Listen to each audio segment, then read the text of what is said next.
हे दोस्तों, आज मैं आपके साथ थोड़ी कंट्रोवर्शियल बात शेयर करने वाला हूं जो अभी रिसेंटली ही मैंने सीखी है।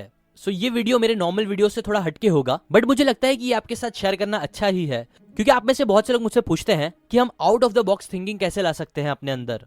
बिकॉज आपने ये कई लोगों से सुना है कि लाइफ में सक्सेसफुल बनना है या बिजनेस में सक्सेस चाहिए तो हमें थोड़ा हटके और आउट ऑफ द बॉक्स सोचना चाहिए, बट कोई ये नहीं बताता कि कैसे हम आउट ऑफ द बॉक्स सोच सकते हैं।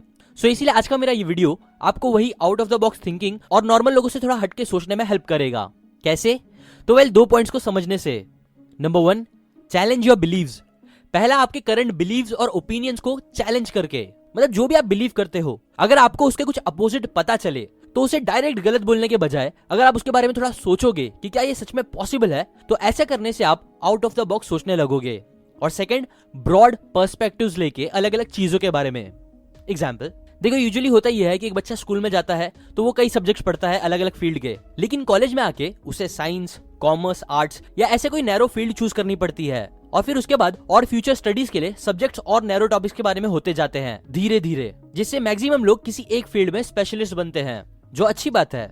बट बुरी बात यह है कि फिर वो इंसान बस अपनी पढ़ी फील्ड से रिलेटेड ही ज्यादा सोच पाता है और फिर उसकी थिंकिंग एक तरह से लिमिटेड हो जाती है। अब इससे ही रिलेटेड एक बाहर की कहावत है कि that if your only tool is hammer then every problem look like a nail. मतलब अगर आप हमेशा हथौड़े से काम करने वाले बनोगे तो फिर आपको हर प्रॉब्लम खीले जैसे ही लगेगी, जिसे आप हमेशा हथौड़ा मार के सॉल्व करने की कोशिश करोगे। सो अभी मैं आपको इन्हीं दो पॉइंट से रिलेटेड कुछ बातें शेयर करूंगा जो आपको आउट ऑफ द बॉक्स सोचने में हेल्प करेगी। So let's begin. Number 1, challenge beliefs. सच बोले तो मुझे कई सालों तक इंडिपेंडेंस डे और रिपब्लिक डे में फर्क क्या होता है ये नहीं पता था। मेरे लिए दोनों ही खुशी के दिन थे, क्योंकि दोनों ही दिन नेशनल हॉलिडे होता था। इनफैक्ट अभी कुछ टाइम पहले ही मुझे एग्जैक्टली समझ आया कि रिपब्लिक का मतलब क्या होता है और सच में ये सेलिब्रेट करने वाली बात क्यों है। सो अगर आपको भी ये नहीं पता तो आज पता चल जाएगा।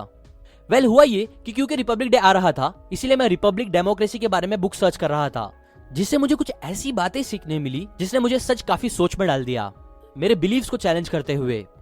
देखो, बात यह है कि डेमोक्रेसी को राइज दिया था एथेंस नाम के शहर ने, जो दुनिया के सबसे पुराने शहर में से एक है। अब उसी एथेंस के एक बहुत ग्रेट फिलोसोफर थे सोक्रेटिस, जिनकी टीचिंग के बेस पे पूरी वेस्टर्न फिलोसफी चलती है, जो मेंटर थे प्लेटो के, जो अगेन दुनिया के सबसे ग्रेटेस्ट माइंड में से एक माने जाते हैं। नाउ सोक्रेटिस कहा जाता है कि डेमोक्रेसी को लेके इतने ऑप्टिमिस्टिक नहीं थे, और ये उनके इस एग्जाम्पल से क्लियर होता है। प्लेटो की बुक रिपब्लिक में वो बताते हैं कि सोक्रेटिस एक बार एक एडमेंटस नाम के आदमी से बातें करते हैं और उसे बोलते हैं कि इमेजिन करो कि तुमको एक शिप से कहीं पे जाना है। अब जाने से पहले तुम क्या चाहोगे कि कौन ये डिसाइड करे कि कौन कौन वो शिप को चलाएगा? क्या तुम चाहोगे कि कोई भी ऐसा वैसा इंसान सिलेक्ट करे, कोई फर्क नहीं पड़ता क्योंकि हर कोई शिप चला सकता है बिना एक्सपीरियंस के भी? या फिर नहीं, तुम चाहोगे कि बस एक्सपर्ट लोग ही चुने कि एग्जैक्टली किन्हें वो शिप चलाना चाहिए, क्योंकि उन्हें ही अच्छे से पता है अपनी एक्सपीरियंस और विजडम की वजह से कि कौन कौन एग्जैक्टली सही रहेगा शिप चलाने के लिए, साल के इस टाइम पे इस रूट के लिए?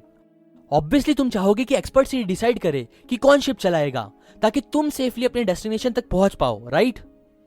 तो इस पे एडमेंटस बोलते हैं हाँ, ऑब्वियसली एक्सपर्ट को ही चुनना चाहिए। जिसके रिप्लाई में सोक्रेटिस बोलते हैं जब शिप कौन चलाएगा ये डिसाइड करने के लिए एक्सपर्ट्स का डिसाइड करना बेस्ट रहेगा तुम्हारे सेफ्टी के लिए, तो तुम्हें नहीं लगता कि देश कौन चलाएगा ये भी डिसाइड करने के लिए एक्सपर्ट्स ही होने चाहिए? अब यहाँ प्लेटो बोलते हैं कि सोक्रेटिस ये नहीं बोल रहे थे कि बस कुछ गिने चुने खास लोग, मतलब कोई खास धर्म वाले या जात वाले ही डिसाइड करना चाहिए कि कौन देश चलाएगा। नहीं, बल्कि उनका मतलब यह है कि वोटिंग करना एक स्किल है, बस गेस करने का कोई खेल नहीं जो हर कोई कर सकता है। नहीं, बल्कि वोटिंग एक ऐसी स्किल है जो सिखाना चाहिए लोगों को, क्योंकि किसी भी इंसान को चूज करने का राइट देना उतना ही इररिस्पॉन्सिबल है जितना किसी तूफानी रास्ते में शिप चलाने के लिए किसी दर्जी को कैप्टन बना देना। ऐसे थी सोक्रेटिस की बिलीव्स, और आयरॉनिकली देखा जाए तो डेमोक्रेसी की वजह से ही फिर सोक्रेटिस की मौत भी हुई।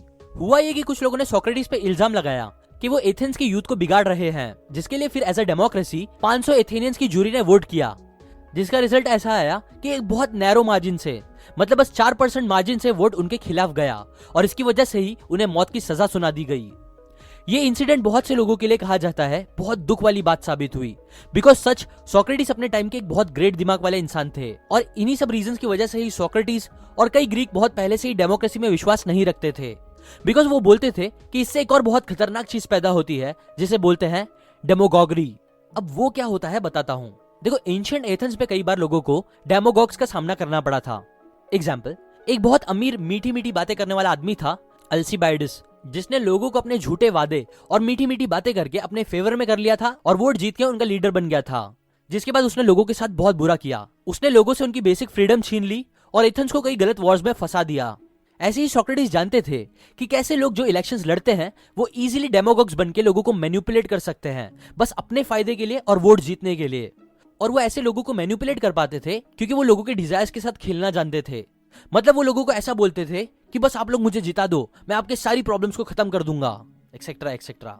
एक और इंपॉर्टेंट बात जो सोक्रेटिस ने बोली थी वो कुछ ऐसी थी। वो बोलते हैं कि इमेजिन करो दो आदमी हैं जो एक दूसरे के साथ इलेक्शन में लड़ रहे हैं।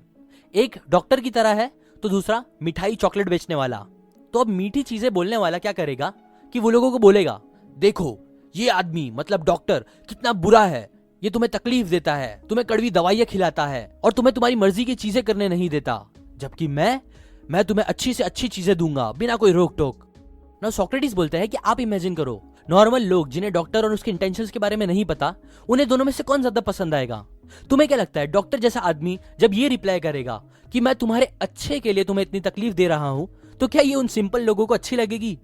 ऑब्वियसली नहीं। इसीलिए आज आप देखोगे कि पूरी दुनिया में मैक्सिमम टाइम लोग ज्यादा मीठी बातें करने वाले मतलब मिठाई बेचने वाले लोगों को अपना लीडर बना लेते हैं बजाय डॉक्टर्स के जो सच में कुछ अच्छा करेंगे उनके लिए। देखो सोक्रेटिस की यही बातें थी जिसने मुझे थोड़ा सोच में डाल दी, जिसने होपफुली आपको भी थोड़ा सोच में डाला होगा। Number 2, broad perspectives. Benjamin Franklin से जब एक औरत ने पूछा कि आप लोगों ने अमेरिका को क्या दिया है, तो उन्होंने कहा एक रिपब्लिक मैम, बस अगर आप उसे अच्छे से रख सकते हो तो। बट स्टिल ज्यादातर अमेरिकन आज अपने आप को एक डेमोक्रेटिक कंट्री बोलते हैं बजाय रिपब्लिक बोलने के।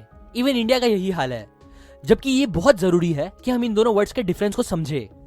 देखो जनरल सेंस में देखे तो हम 5 टाइप्स में गवर्नमेंट को डिवाइड कर सकते हैं। नंबर 1 मोनार्की, मतलब रूल बाय वन। फिर सेकंड ओलिगार्की, मतलब rule by few. Third democracy, मतलब rule by majority. Fourth republic, मतलब रूल बाय लॉ। और फिफ्थ एनार्की, मतलब रूल बाय नो वन। अब इन्हें एक एक करके थोड़ा ब्रीफ में देखे तो नंबर 1 मोनार्की में वो सब कंट्रीज आती है जहां पे कोई एक इंसान का रूल चलता है, जैसे कि किंग, क्वींस या डिक्टेटरशिप, जिनके पास फुल कंट्रोल होता है उस जगह का। लेकिन सच तो यह है कि भले से रूल दिखने में किसी एक का लगे, लेकिन उस इंसान के पीछे कुछ लोग होते हैं, एक ग्रुप होता है जो उनमें से एक इंसान को चुनता है एज अ फेस। किंग के काउंसिलर्स होते हैं और हर डिक्टेटर के ब्यूरोक्रेट्स जैसे लोग होते हैं जो बिहाइंड द सीन्स काम करते हैं। इसलिए ट्रू मोनार्की रियलिटी में कभी होती ही नहीं है। होता है तो नंबर 2 ओलिगार्की, मतलब जहां पे बस कुछ लोग मिलकर रूल करते हैं।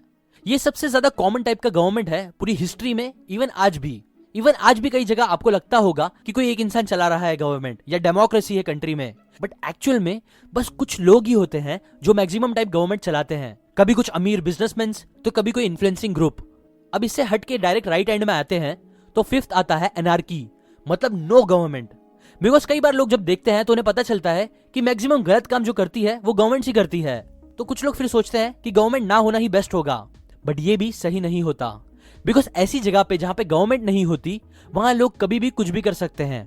और ऐसी जगह पे रहने वाले लोगों को हमेशा अपने घर की, अपने पैसों की, अपनी फैमिली की प्रोटेक्शन खुद ही करनी पड़ती है, जो उस जगह के लोगों को प्रोग्रेस होने नहीं देती और लड़ाइयां बढ़ाती है। इसीलिए यूजुअली एनार्की कभी भी हिस्ट्री में ज्यादा टाइम तक टिक नहीं पाई है, और जिसमें अगेन एट द एंड कुछ लोग आ जाते हैं जो खुद गवर्नमेंट बनके लॉ एंड ऑर्डर को मेंटेन करते हैं। और ये यूजुअली वही लोग होते हैं जो स्टार्ट में गवर्नमेंट से लड़ते हैं गवर्नमेंट गिराने के लिए, और फिर खुद एक ओलिगार्की गवर्नमेंट बना लेते हैं अपने फायदे के लिए। इसका सबसे बड़ा एग्जाम्पल है रशिया में जब लेनिन पावर में आए थे और जिससे हिटलर को जर्मनी में पावर मिला। अब आते हैं हमारे टाइप की गवर्नमेंट्स पे। नंबर 4 डेमोक्रेसी, जिसमें मेजॉरिटी लोगों का पावर चलता है। अब ये चीज सुनने में तो बेस्ट लगती है, लेकिन प्रॉब्लम यह है कि क्या होगा अगर मेजॉरिटी कुछ गलत करे तो। एग्जाम्पल, अगर मेजॉरिटी लोग ये डिसीजन लेते हैं कि चलो आपका घर लूट लेते हैं, या मेजॉरिटी लोग मतलब मोर देन 50% मिलके वोट करे कि चलो आपको जान से मार देते हैं बिकॉज आपने उन्हें बुरा फील कराया कोई खराब गाना गा के, या फिर उनके हिसाब से एक आदमी ने चोरी करी है तो उसे मार देना चाहिए बिना इन्वेस्टिगेशन या कोई प्रूफ के, तो क्या ये सही होगा? वेल नहीं। और यही प्रॉब्लम है डेमोक्रेसी की, जो ओवर करता है बीच का system. Number 3 Republic. Republic nation उसे कहा जाता है जहां पे कुछ लॉज बनाए गए होते हैं जिससे गवर्नमेंट के ऊपर भी लिमिट लग जाती है कि वो क्या कर सकते हैं और क्या नहीं, जो एट द एंड उस देश में रह रहे लोगों को असली फ्रीडम देता है। अमेरिका के फाउंडिंग फादर्स के पास ऑप्शन थे कि वो जो चाहते वैसे गवर्नमेंट शुरू कर सकते थे, लेकिन उन लोगों ने रिपब्लिक को ही चुना। क्यों? क्योंकि उन्होंने हिस्ट्री पढ़ी थी। उन्हें पता था कि एक देश सबसे ज्यादा आगे तभी बढ़ सकता है जब वो रिपब्लिक होगा। एग्जाम्पल, रोम के अंदर हर तरीके की गवर्नमेंट बनी, लेकिन उन लोगों ने तभी सबसे ज्यादा प्रोग्रेस करी, पूरी दुनिया में अपना नाम बनाया, जब तक वो रिपब्लिक थे। बिकॉज तभी वो सबसे ज्यादा सेफ फील करते थे और ग्रोथ पे ध्यान दे पाते थे, बजाय एक दूसरे से लड़ने के। इसीलिए अमेरिका ने भी वही फॉलो किया और अपने आप को दुनिया की सबसे पावरफुल कंट्रीज में से एक बनाया। कई एक्सपर्ट्स मानते हैं कि आज वो पीछे होने लगे हैं, बिकॉज आज वो रिपब्लिक से हटके डेमोक्रेसी पे ज्यादा ध्यान दे रहे हैं। और बोलने को तो वो डेमोक्रेसी है, बट कई एक्सपर्ट्स मानते हैं कि अमेरिका को भी कुछ फ्यू सबसे अमीर फैमिलीज ही चला रही है, मतलब ओलिगार्की गवर्नमेंट, जो उनके लोगों के लिए बेस्ट नहीं है, ना हमारे लिए। इसलिए पहली बात, हमें खुश होना चाहिए कि हम एक रिपब्लिक नेशन है, लेकिन दूसरी बात, हमें ये मेक श्योर करना चाहिए कि हम रिपब्लिक गवर्नमेंट ही बन के रहे, जहां लॉ सबसे ऊपर हो, ना कोई लीडर, ना कोई ग्रुप, ना कोई ऑर्गेनाइजेशन। वरना हम बोलने को तो डेमोक्रेसी और रिपब्लिक रहेंगे, लेकिन रियल में डिक्टेटरशिप या ओलिगार्की बन जाएंगे, जिस सेम चीज ने पूरी हिस्ट्री भर में आम लोगों को बहुत ज्यादा परेशान किया है और ग्रो होने नहीं दिया है। देखो, ये सारी विजडम ने होपफुली आपको थोड़ा सोचने लगाया होगा, आपको थोड़ा अलग पर्सपेक्टिव से, मतलब एक न्यू फील्ड पॉलिटिक्स के बारे में आपको थोड़ा सिखाया होगा, जिससे श्योरली अब आप चीजों को और थोड़ा ओपन माइंड से सोच पाओगे। कमेंट करके बताओ कि आपके हिसाब से कौन सी गवर्नमेंट बेस्ट होगी। और अगर आपको प्लेटो की उसी अमेजिंग बुक द रिपब्लिक की बहुत सारी इंटरेस्टिंग बातें सीखनी है, तो उसके फ्री ऑडियो बुक आप seekn.org/audible से जाके ले सकते हो। ऑडिबल एक अमेजॉन कंपनी है जो 1 महीने का फ्री ट्रायल देती है और जिसके बाद वो आपको चार्ज करेगी। या अगर आपको फिजिकल बुक ही चाहिए तो उसकी लिंक भी डिस्क्रिप्शन में है। लाइक और शेयर करें इस वीडियो को अपने फ्रेंड्स एंड फैमिली के साथ, ताकि उन्हें भी गवर्नमेंट, पॉलिटिक्स, रिपब्लिक, ये सब चीज के बारे में थोड़ी नॉलेज हो। सब्सक्राइब करें, मैं ऐसी ही इंटरेस्टिंग बुक की बातें हर हफ्ते शेयर करता हूँ, यूजुअली संडे को। और हाँ, बेल आइकन भी जरूर दबाएं अपने सपोर्ट के लिए।